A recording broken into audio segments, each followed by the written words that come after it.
On today's episode of the Black Studies Podcast, we have the pleasure of speaking with Dr. Justene Hill Edwards, Associate Professor of History at the University of Virginia. She is the author of Savings and Trust, The Rise and Betrayal of the Freedman's Bank, and Unfree Markets, The Slave's Economy and the Rise of Capitalism in South Carolina. A specialist in African American history, her research examines Black economic life in America. She has been awarded several fellowships and awards, most recently the 2025 Virginia Literary Award for Nonfiction and the 2025 Frederick Douglass Book Prize. She is a series editor for the History of U.S. Capitalism Series at Columbia University Press. Dr. Edwards received her PhD from Princeton University. Hello, everyone, and welcome to another episode of the Black Studies Podcast. Today, we have the pleasure of speaking with Dr. Justene Hill Edwards, Associate Professor of History at the University of Virginia. How are you doing today, Dr. Edwards? I'm doing well. How are you? I'm doing pretty good. Thank you for being here on this cold Friday. It is very cold, I know. So, how did you get into Black Studies, and what keeps you committed to doing the work of Black Studies? Sure. Well, I started with Black Studies really in undergrad as a college student. I was not initially really interested in taking Black Studies classes. I think it was because for much of my educational career, I went to predominantly white institutions. And so the idea of really focusing in on Black Studies coursework and classes really wasn't anything I was really interested in. But it really did start in college. I went to Swarthmore College for undergrad, and I was kind of exposed to really interesting courses in history of African diaspora religions and African American history writ large, African American literature. And so that really kind of started my real interest in Black studies. And then I had plans on going to law school as an undergrad. I saw myself as being on that track, and so I graduated from college. I worked at a law firm for 2 years and hated it. And then, but that experience kind of gave me the opportunity to think critically about kind of what I wanted to spend my time and energy doing. I thought if I was going to work this hard at something, it probably should be something I was really interested in. And I kind of reflected back and realized that I really enjoyed my Black Studies classes. I felt like I learned a lot, not just about the world around me, but about myself. And so I ended up doing a master's in African New World Studies. I think it's changed now at Florida International University in Miami. And that experience was transformational. One, I got to live in Miami for 2 years, which was amazing.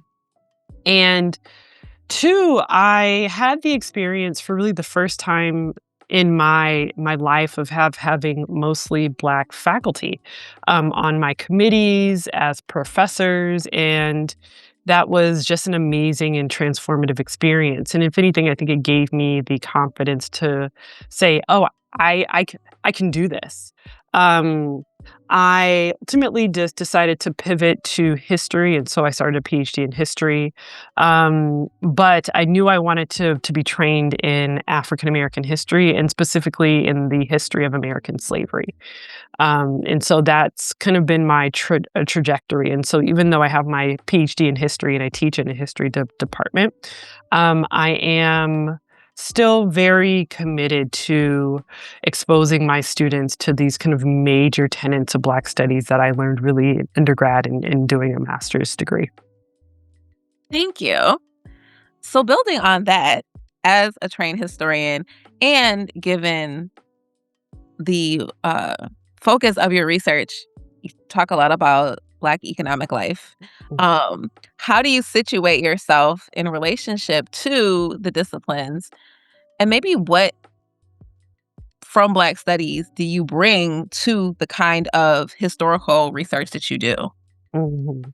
Well, again, I am a historian. I teach American history broadly conceived, but if any of my students know, I prioritize first and foremost the experiences of historical actors of African descent, especially when I think about the history of slavery. And so I am constantly trying to find ways to privilege their experiences, put their voices first as much as possible, and to use that lens to understand American history. And so, yes, I am. I do American history, but fundamentally, I am a scholar of African American history, and my work really focuses on the evolution of Black economic life in America. And I think it is fundamentally grounded in the kind of theoretical concepts of Black studies, really privileging the experiences of people of African descent first and foremost. Thank you. I want to follow up on that a little bit. What drew you to Black economic life specifically? Yeah. Um, I realized that there was really a gap in at least the historical scholarship. I mean, I am building on the work of amazing historians like Juliet Walker from Texas, who was really the founder of this idea of studying Black business history. But especially as I was coming of kind of age in this period of time when the history of American capitalism became really popular, I found that a lot of the scholarship of those historians who were publishing amazing work were really not putting, especially if they were talking about the history of slavery, were not putting the experiences of the enslaved as a priority as much as I wanted them to. And this led me to my first book, Unfree Markets, where I'm really thinking about the economic lives of the enslaved. And so, I mean, again, kind of reading the scholarship and talking to scholars and historians about kind of broadly what the history of capitalism could look like as kind of a subfield, I realized that there was not enough work being done on, again, putting the experiences of people of African descent first. And so that's what I really wanted to do, is to really interrogate how did African Americans in particular think about their economic lives, especially in and out of slavery. I was really interested in that, and I felt that not enough scholars had really focused on that. So that's how I think I kind of structured my research agendas, wanting to understand that. Thank you. So you said you teach like American history more broadly, but you will have people of African descent as central to the ways in which you teach your courses. Um, how would you say that your work as a teacher or the pedagogical practices that you use are informed by the history in future of Black studies? Mhm. Well, I mean, I think about it in terms of like how I train my students, and so again, I'm first and foremost a scholar of African American history, and so whenever I teach, like I'm teaching American slavery now, which is the lecture that I teach every spring, and it is an opportunity for me to kind of teach my students about the history of American slavery through the perspective of the enslaved, and that's like the first thing that I do. And so while we might talk about, I don't know, abolitionism, I'm constantly saying that like the enslaved were the first abolitionists, Mhm. and in their minds, they kind of don't see this as a big deal, but within the field, as the historian Manisha Sinha does so brilliantly. This is kind of how I think we need to kind of flip the historical narrative. Um, and so, yeah, I mean, when I train my graduate students, constantly uh, questioning how they're getting their sources and whose voices they are privileging. Um, thinking about, well, if you don't hear or read about the experience of an enslaved person here, why might that be? If you do read about the experience of an enslaved person, how can you change your analysis to put their experiences first.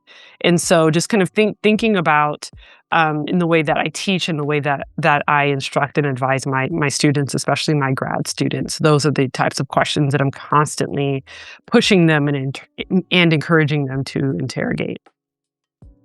Thank you. So, you've talked a little bit about this in like terms of what led you to going to get a master's in um, African New World Studies Yeah. and then ultimately a PhD in history with a focus on Mhm. African American history specifically. But what is most interesting or exciting to you about the past of Black Mhm. studies as a field? Mhm. Um, I mean, one of the things that I'm constantly coming back to is the fact that Black studies was founded first and foremost by Black scholars to study the kind of global Black experience, and I find that to be so powerful. I think, especially being a Black historian in a field that has at times historically been um, more white, I find it to be incredibly encouraging to kind of be engaged in these scholarly conversations about a field that was founded first and foremost to study the African diaspora and the experience of the people therein. And so I find that incredibly exciting. It's what drew me to wanting to kind of study kind of the history of Black studies, but it I'm constantly thinking about that, especially as a Black historian doing Black history. So, what interests or excites you about the future? Or maybe even what are some questions that we should be thinking about Mhm. in Black studies moving forward? Yeah, again, I'm a historian of Black economic life in America, and I think that there's so much work to be done, kind of overlapping with the history of like banking, economics, and finance. Kind of using that lens to study the Black experience, I think I found it to be incredibly generative, which is why I was so excited when I was writing my second book, Savings and Trust, is because I think that there's this major kind of gap in thinking about Black Americans in particular as economic actors. The choices that they were making economically about their lives and their futures, how they were thinking about investing and buying and saving, how they thought about ideas of capitalism, especially within the kind of American context. Was that a system that they were embracing, or were they critical of it? And both were true. How were they thinking about kind of wealth and a community building around wealth? I'm really invested and interested in those questions, and hopefully we'll see more scholars really kind of think about that as questions of the racial wealth gap, economic inequality become even more present. Um, but I think has structured a lot of American life in ways, Black American life in ways that I don't think historians and scholars have fully grappled with. Thank you. So, is there anything you want to add or elaborate on? Um, let's see. I mean, I will say that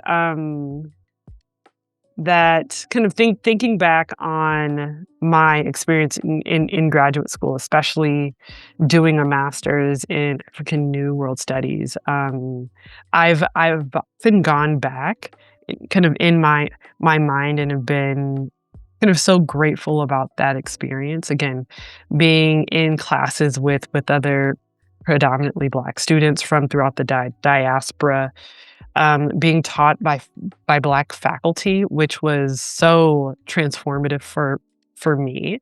I hope that we can maintain those types of programs, because without it, I would not have gone. gone on to get a PhD. I would not have gone on to study the history of slavery.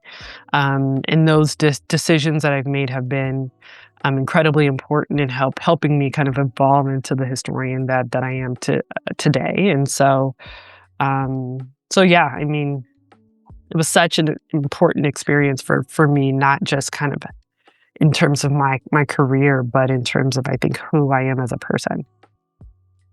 Yeah. Thank you. I think that that's a super important point. Like, right now, there is a lot going on, and Yes. there Yes. there's a lot of Yes. uh, It is an increasingly political point to make, but there is something to be said about the importance of Black faculty and that representation, especially on in a topic so important as Black studies. So I am a strong advocate, especially thinking about like who is telling this history and who's getting the platforms in particular to tell this history, both inside and outside of the academy. I think that that's integral to how we think about what does come next and Hmm.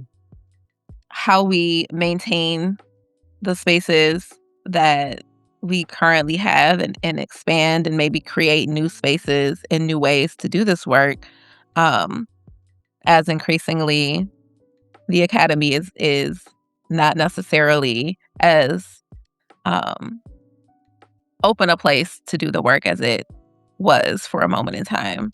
Yeah.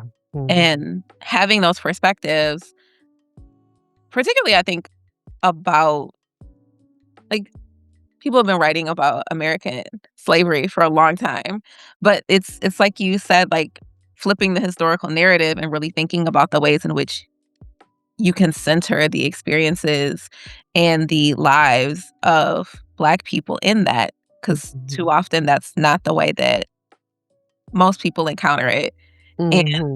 more traditional historians have written it, so Well, I think especially too, I mean, one of the motivators for me was reading a lot of the economic and financial history.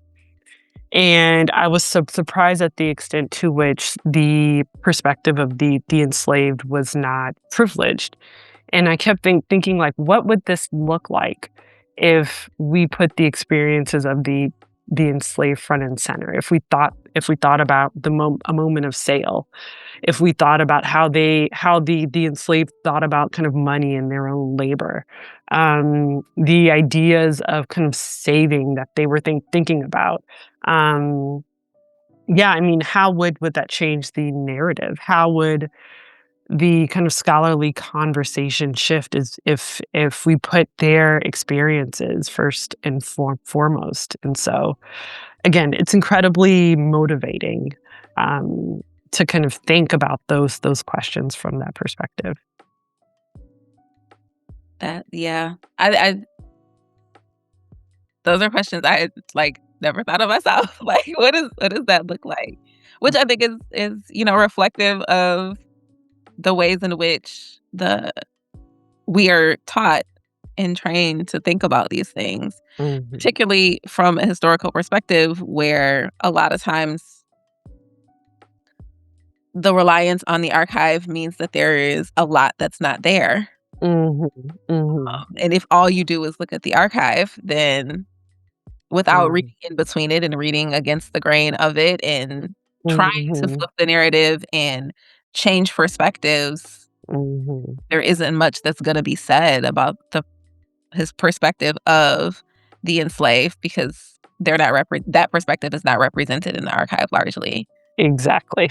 Mhm. Exactly. And figuring out, okay, how can we triangulate? How can we be imaginative and how we can write about their experiences? Yeah, that's I find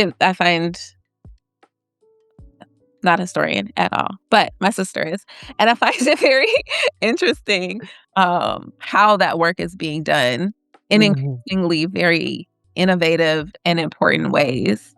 So, Mhm. In ways that, again, are informed by the kind of theoretical foundations of Black studies, which is why it's so important. yeah. Mhm. Well, thank you so much for your time and for talking with me today.